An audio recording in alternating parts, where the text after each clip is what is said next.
Bonjour. Eh bien salut tout le monde, ici Ada, j'espère que vous allez bien. Aujourd'hui, j'ai un énorme colis à côté de moi. Bon, vous l'avez vu au titre, je vais pas vous teaser plus longtemps. On est sur un PC gamer que j'ai acheté sur Amazon. Donc plus précisément, c'est un colis qui m'a coûté 1099,95 €, il me semble. Niveau de la livraison, c'est la seule chose que je sais pour l'instant de ce produit, parce qu'il est pas déballé, j'ai absolument pas découvert le produit cette fois-ci. Donc là, c'est vraiment la totale découverte, mais tout ce que je sais, et je peux déjà vous le dire parce que c'est un point positif, c'est la livraison qui m'a pris uniquement 24 heures. Donc ça, c'est top. Et c'est avec Amazon Prime, je le précise. Du coup les amis, je vais vous présenter tout ce colis, on va faire l'unboxing complet, on va faire les benchmarks, comme d'habitude, j'adore faire ça, vous le savez très bien, et on recommence aujourd'hui avec un budget d'à peu près 1000-1100 €, donc là c'est vraiment plus 1100 €, mais ça peut bien sûr varier, du voir relais à chez moi. Enfin bref, on va pas parler plus longtemps, on va directement essayer d'ouvrir tout ça, parce qu'il y a quand même beaucoup de scotch. Alors on commence ici, oui on est un petit peu hors champ, excusez-moi, je vais vous régler tout ça.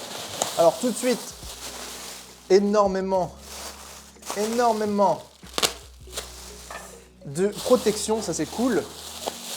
Hop, je vais vous filmer ça à l'iPhone en même temps, comme ça vous voyez tout. Donc là, vraiment beaucoup de protection, beaucoup trop de protection. Ok, on a toutes les boîtes de composants, donc ça c'est plutôt cool. On verra ça un petit peu après. Ouais, donc là vraiment ils nous ont un petit peu tout mis, ok. Bon, c'est des boîtes vides, hein, je vous le précise bien sûr, parce que le PC est déjà... Oh, incroyable.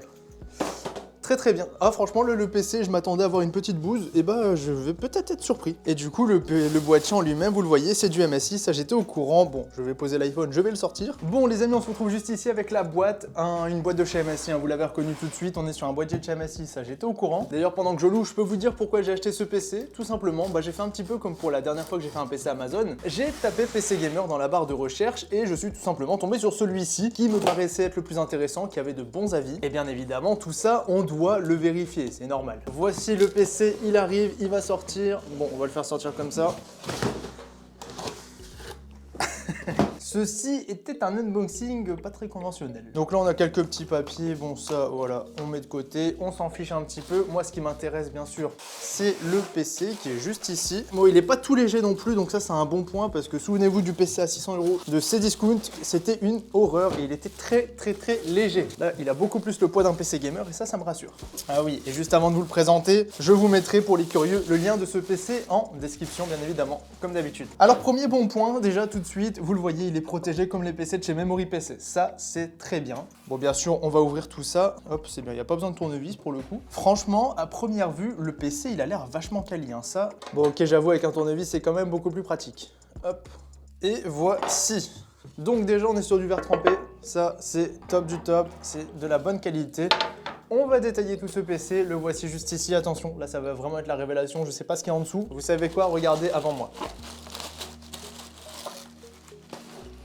Alors, c'est beaucoup mieux que ce que j'ai déjà vu, ça c'est première chose à dire. Il y a des points qui ne vont pas, il y a des points qui vont aussi. Bon, on va détailler tout ça tranquillement. Donc déjà, premier briefing de ce PC, regardez, ça c'est à première vue. Donc là, la petite carte graphique, ça c'est très bien, hein. C'est une 2060 du coup, vous l'avez vu à la boîte tout à l'heure. Mais du coup, ça c'est le modèle Ventus, donc ça c'est top. On connaît le modèle, on est sur des rames vertes, on a le Ventirad de chez Intel d'origine, donc ça c'est pas dingue, mais bien sûr, du coup, vous avez compris, il y a un Intel à l'intérieur. On a des petits ventilateurs juste ici, donc ça pareil, c'est plutôt cool parce que directement, on en a deux. Bon, c'est pas les meilleurs, c'est pas les plus RGB non plus, mais on en a quand même deux, donc pour l'airflow c'est plutôt cool. L'alimentation du coup, vous le voyez juste ici, c'est du 600 watts en bronze plus. Bon, c'est pas dingue à ce niveau-là, mais ce sera toujours mieux que des alimentations qu'on a déjà vues sur des PC qui étaient vraiment pas ouf. Et du coup, voici un petit peu pour ce qui est du tour du propriétaire de ce PC. Donc sinon, avec ce produit, on a eu quelques autres documents, notamment le petit formulaire de bienvenue. Donc ça, je vais tout de suite vous dire ce que c'est. Ok, on a la configuration en détail juste ici, je vais tout vous lire. Parce que oui, je l'ai acheté, mais je sais pas exactement ce qu'il y a dans ce PC. Il y a pas mal de choses de détaillées, mais il n'y a pas non plus toutes les infos. Niveau des boîtes, on a la boîte de la carte mère, donc une H510M-A Pro. Donc ça c'est du MSI, on a quelques petits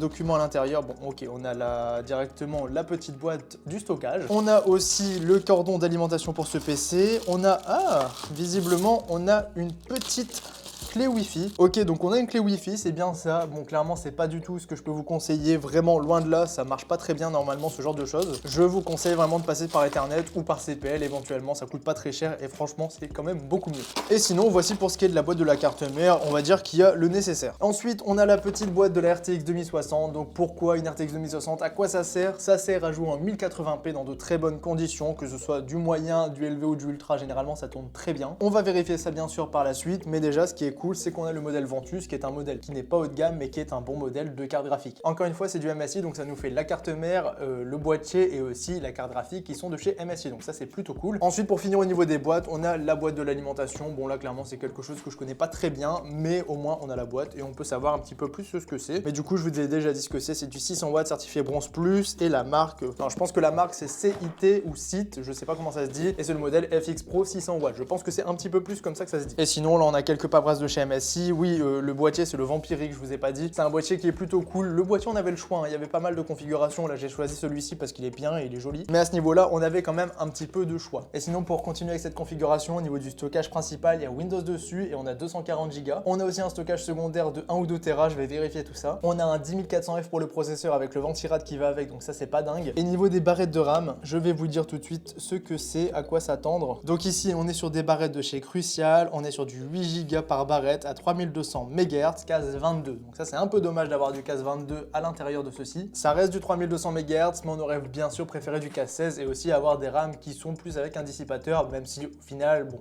on va dire que ça passe. On va pas s'arrêter au niveau des barrettes de RAM, ça arrive assez souvent sur des PC pré-build. Donc là, ce qu'on va faire les amis maintenant, c'est tout simplement qu'on va brancher ce PC, on va voir un petit peu comment ça tourne, le RGB, tout ça. Donc ici directement comment on fait, on a le cordon, on le branche à une alimentation, on fait comme ça, et c'est l'avantage des PC pré-build, il y a que ça à faire. Et bien sûr, vous mettez l'écran, le clavier, la souris, mais nous on veut juste voir si ça s'allume. Donc là, ok, bon voilà. Déjà, point positif, il s'allume, on sait jamais, ça peut arriver. Problème de transport, un PC qui est cassé, ça peut arriver, même si ça m'est encore une fois jamais arrivé pour le moment. Donc ici, moi j'ai pas vu, voilà, on a du petit RGB qui est juste ici, qu'on peut normalement régler, je pense. Donc ça, c'est pas trop mal, on a pas mal de couleurs. Il y a aussi une variante en dynamique. Non, franchement, ça c'est plutôt cool. Le boîtier est sympathique, hein. Ok, on va laisser celui-ci, c'est plutôt pas mal. Le ventilateur ici, il s'accorde directement à l'avant, donc ça c'est pareil, c'est plutôt joli. Et le ventilateur qui est à l'avant n'est pas, quant à lui, RGB, mais bien sûr, si vous voulez pimper le PC et l'améliorer par la suite, vous pouvez mettre des ventilateurs. Je vous mettrai un lien en description si vous voulez. Niveau du bruit, bon, pour l'instant, je l'ai pas trop testé. C'est un bruit qui reste raisonnable, mais bon, le ventirad me fait bien sûr très peur, hein. Le Intel d'origine, on sait très bien à quoi s'attendre. C'est pas du tout quelque chose de dingue. Et si vous voulez l'upgrade le PC, bah vous le changez tout simplement. Mais dans un premier temps, ça peut faire l'affaire. Et d'ailleurs, au niveau des ports présents, ce qui est plutôt pas mal avec ce PC, c'est qu'on a largement de quoi faire, que ce soit au niveau de la carte mère ou alors de la carte graphique, et même au niveau du boîtier, franchement, il y a tout ce qu'il faut. Donc déjà, premier jet sur ce PC avant d'aller le tester en profondeur sur tous les jeux du moment, c'est un PC qui me paraît tout à fait correct. Bon, un petit peu cher par rapport aux composants, la carte graphique et au contexte actuel, mais vous avez un PC qui arrive en 24 heures, donc là, si vous voulez pas attendre, etc., ça peut être intéressant. Mais tout ça, je le dirai en conclusion, on va bien sûr tester ce PC pour voir un petit peu ce que ça donne, les températures, et bien sûr, surtout les FPS, parce que c'est ce qui vous intéresse le plus. Bon, maintenant, la partie que vous attendez le plus, les performances de ce PC. Comme d'habitude, on se fait ça en voix off tranquillement, parce que j'ai testé tous les jeux de mon côté, ça prend un certain temps. Donc ici, plus précisément, on va être en 1080p. Le but, c'est de tourner les jeux en 1080p ultra, avec plus de 60, voire même 100, voire même 144 images par seconde, c'est vraiment l'idéal. Et je vous garantis que ce PC en est tout à fait capable. Du coup, je vais tout vous présenter ordre par ordre au niveau des jeux que j'ai testés. Bien sûr, c'est tous les jeux du moment, comme d'habitude. Comme d'hab, on commence directement sur Call of Duty Warzone, donc là sur la map Pacifique, directement on se fait un petit spawn sur le volcan, comme ça on est tranquille et il y a du monde. Niveau des performances, on est sur une moyenne de 105 images par seconde, sachant que le jeu est réglé en ultra, on a les textures qui sont en normal, sinon on dépasse la VRAM qui est de 6 Go, mais du coup sur Warzone on est sur une moyenne de 105 images par seconde, on peut arrondir à 100 comme ça on est sûr, mais c'est un jeu qui tournera dans tous les cas très bien, en sachant qu'ici on a le DLSS en qualité, donc vraiment le jeu est super joli et on voit de loin. Donc Warzone c'est tout simplement validé. Ensuite sur Call of Duty Vanguard, on reste un petit peu sur la même franchise, mais comme d'habitude vous le savez, Vanguard ça tourne un petit peu mieux, et ici comme d'habitude c'est le cas, donc sur Vanguard en ultra avec le DLSS qui est activé en mode qualité, donc si vous voulez plus de perf vous le mettez en performance, et bien ici on est sur une moyenne de 120 images par seconde, ce qui est tout simplement parfait pour y jouer. Ensuite on se fait un petit tour sur des petits jeux qui demandent très peu de ressources, par exemple Minecraft, regardez par vous-même, on est sur Hypixel, on est sur des mini-jeux, ça tourne très bien, ce genre de jeu vous pouvez bien sûr y jouer sans aucun souci, pareil pour CSGO, Valorant, Rocket League, ça tourne au-dessus des 200 images par seconde, donc profitez-en, c'est le genre de PC qu'il vous faut pour ce genre de jeu, il n'y a pas de souci. Donc voilà, ça c'est une aparté rapide, mais ça c'est des petits jeux qui demandent très peu de ressources et vous le voyez, ça tourne très bien. Ensuite, un jeu qui est très apprécié, qui est toujours très joué, qui demande quand même pas mal de ressources à un PC, donc GTA 5. Ici on est en solo, mais bien sûr si vous êtes en RP avec un serveur bien optimisé, vous aurez à peu près les mêmes performances, donc ça c'est vraiment important de le préciser, ça va dépendre du serveur un petit peu. Mais du coup ici en solo, on a les graphismes qui sont très élevés, donc ça correspond en ultra à GTA, on est en MSA x4, on pourrait mettre un petit peu plus, mais on va perdre en FPS, donc c'est pas intéressant. Et donc ici ici, sous la pluie, on est sur une moyenne de 90 images par seconde, ce qui est vraiment très bien pour y jouer. Le jeu est super joli et en plus de ça, super fluide. Donc GTA 5 c'est validé, il n'y a aucun souci pour profiter de ce genre de jeu. Ensuite sur Cyberpunk 2077, pareil, un jeu qui demande quand même beaucoup de ressources. Même si c'est pas très joué, c'est toujours intéressant de le tester. Donc ici, si on met le jeu en ultra avec le DLSS en qualité, donc vraiment le max du max, on est à 40 images par seconde, c'est assez limite, ça reste jouable, mais franchement je vous conseille pas trop. Si vous voulez gagner 10 FPS, donc passer à 50, vous mettez le DLSS en performance, là vous voyez vraiment la différence entre qualité et performance pour le DLSS. Et si vous voulez les traditionnels 60 images par seconde sur un jeu solo qui est quand même vachement joli, même s'il est buggé, bah vous mettez tout simplement le ray tracing en moyen combiné au DLSS en performance. Là vous êtes tranquille, c'est un jeu qui va bien sûr très bien tourner et qui sera quand même super joli, même s'il reste buggé. Ensuite sur Fortnite,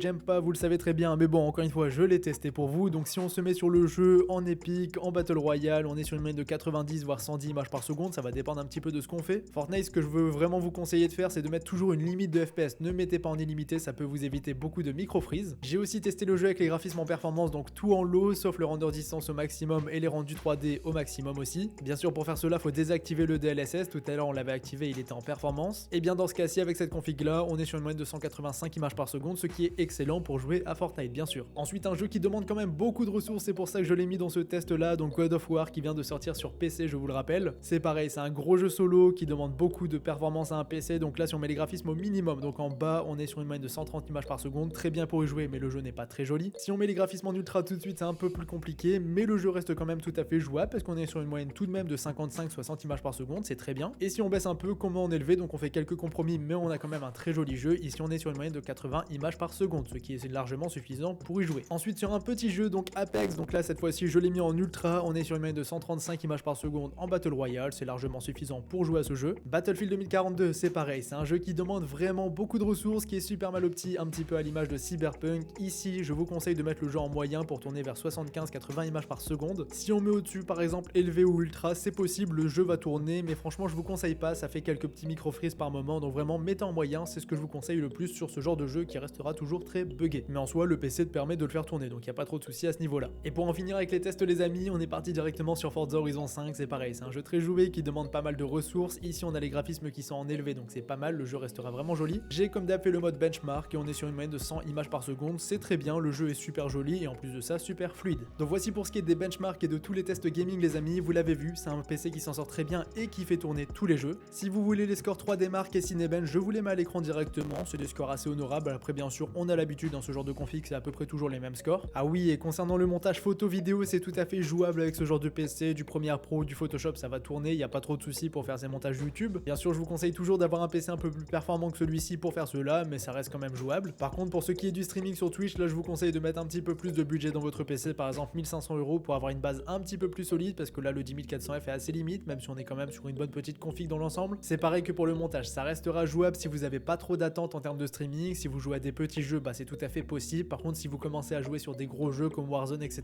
là ça va être tout de suite beaucoup plus compliqué. Et maintenant que tout ça est dit les amis, on va directement pouvoir passer à la conclusion pour finir cette vidéo. Bon maintenant les amis, il est temps pour moi de conclure cette vidéo. Que penser de ce PC? Est-ce qu'il faut l'acheter? Est-ce qu'il faut passer son chemin? Je vais tout vous dire. Donc déjà je vais vous citer quelques avantages de ce PC. Déjà ce qui est bien, c'est qu'il arrive en 24 heures, ça c'est super, top chrono. Si vous voulez un PC, vous l'avez, il arrive super vite et en plus de ça il est déjà monté, donc ça c'est très bien. Concernant la configuration en elle-même, vous l'avez vu par vous-même au niveau des benchmarks, il fait tourner tous les jeux du moment, donc ça c'est pareil, c'est top, on peut jouer absolument à ce qu'on veut avec ce genre de PC gamer en 2022. Niveau de l'évolutivité, et là on va un petit peu arriver au point faible de ce PC, il est évolutif celui-ci contrairement à d'autres PC, notamment celui encore une fois de chez Cdiscount, je vous l'ai déjà dit mais celui-ci c'était vraiment une bouse, et bien celui-ci il coûte plus cher mais il est tout à fait évolutif, donc ça c'est bien. Il y a quelques points à améliorer sur ce PC, c'est un petit peu ses points faibles, notamment par exemple les barrettes de RAM, ça c'est un petit peu gênant, c'est des RAM vertes. Aussi au niveau du refroidissement du processeur, ça va un petit peu chauffer, il est pas forcément trop bruyant mais c'est surtout au niveau de la chauffe que c'est gênant, donc celui-ci je vous invite à le changer, c'est pas obligatoire, ça reste facultatif mais je vous conseille. L'alimentation c'est pareil, on sait pas exactement ce que c'est, ça reste du bronze plus, donc on va dire que ça passe, celle-ci on peut le raccorder même si bon personnellement c'est pas ce que j'aurais acheté. Et le cable management un petit peu à améliorer, mais en vrai mis à part ça c'est un PC qui restera plutôt correct. Le plus important surtout j'ai envie de vous dire c'est le prix, donc le prix de ce PC je l'ai fait directement sur Amazon, si j'ai acheté le PC pièce par pièce pour le monter moi-même, et bien on arrivait, vous pouvez le voir juste ici, sur un budget de 1035 €, en sachant que la carte graphique je l'ai comptée à 530 € parce qu'elle est vendue à ce prix là sur Amazon, le même modèle. Et au niveau des composants j'ai fait attention, j'ai pas mis des barrettes de RAM à 80 €, tout ça pour un petit peu limiter les prix et être le plus juste possible. Donc en vrai niveau du prix de revente de ce PC je trouve que c'est assez honnête parce qu'il y a le montage accrochage, etc. Donc ça va. Donc on pourrait se faire mieux, je pense, si on attend un petit peu, si on fait attention, si on veut vraiment prendre son temps pour acheter son PC. Mais franchement, si vous n'avez pas le temps, je trouve que c'est plutôt une bonne solution. Et d'un autre côté, vous pouvez l'améliorer par la suite si vous voulez un petit peu avoir plus de performance. Donc c'est clairement pas le meilleur PC, ça c'est ce qu'il faut quand même retenir, mais c'est un PC tout à fait viable en 2022. Donc voici les amis pour ce qui est de cette vidéo, voici pour ce qui est de ce PC. J'espère que ça vous aura plu, j'espère que je vous aurai aidé. N'hésitez pas dans les commentaires si vous voulez que je refasse ça avec d'autres budgets à me dire. Donc dites-moi votre budget dans les commentaires, moi je ferai ça avec plaisir comme d'habitude. Donc c'était Yada, je vous dis à la prochaine pour une nouvelle vidéo. Je vous mets le lien du PC en description si vous voulez l'acheter. Donc moi je vous dis à la prochaine, salut tout le monde.